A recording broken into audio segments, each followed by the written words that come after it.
नमस्कार सभी को। जैसा कि आपको पता है संसद का मानसून सत्र चल रहा है और जब से यहाँ पे ऑपरेशन सिंदूर और पहलगाम अटैक पे चर्चा हो रहा है, बहुत सारी ऐसी बातें, बहुत सारे ऐसे सवाल निकल के आ रहे हैं।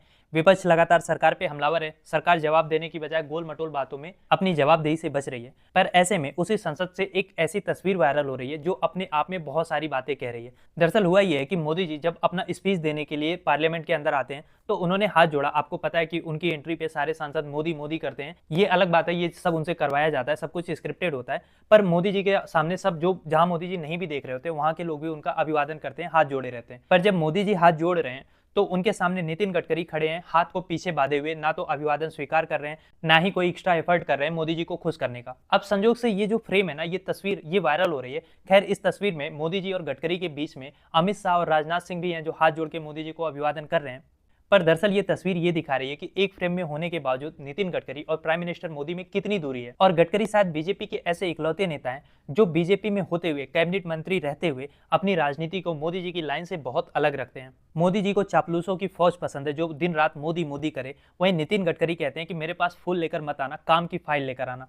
जहां मोदी जी नेता विपक्ष राहुल गांधी का नाम लेने से बचते हैं, उनको शहजादा कहते हैं, किसी पार्टी की मीटिंग में, आल पार्टी मीटिंग में शामिल नहीं होते, सदन में 10 मिनट बैठते तक नहीं है, बस आए हैं, लास्ट में अपना भाषण देके चले गए। वहीं नितिन गडकरी जब बात काम की आती है तो विपक्षी दलों की भी बराबरी से मदद करते हैं। और वो इस सरकार के शायद पहले और इकलौते कैबिनेट मंत्री हैं जिन्होंने अपनी गलती स्वीकारते हुए सड़क के हादसे कम ना कर पाने के लिए माफी मांगी। इसके अलावा कोई बीजेपी का नेता आपको कभी माफी मांगते दिखता है? चाहे कितने भी फ्लाईओवर गिर जाए, पुल गिर जाए, पहलगाम का आतंकी हमला हुआ, पुलवामा में हमारे जवान शहीद हुए, इतनी सारी रेल दुर्घटनाएं हो रही हैं, प्लेन क्रैश हो रहा है, किसी मंत्री ने इस्तीफा तो बहुत दूर की बात है, माफी तक मांगी?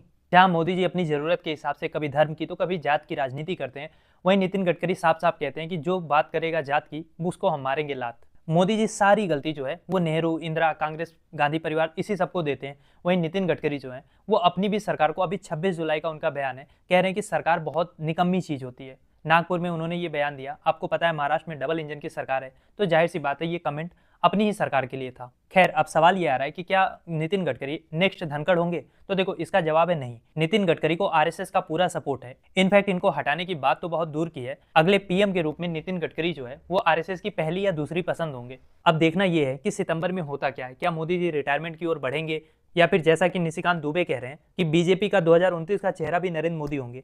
क्या सोचते हैं आप इस बारे में? लिखिए अपनी राय कमेंट बॉक्स में।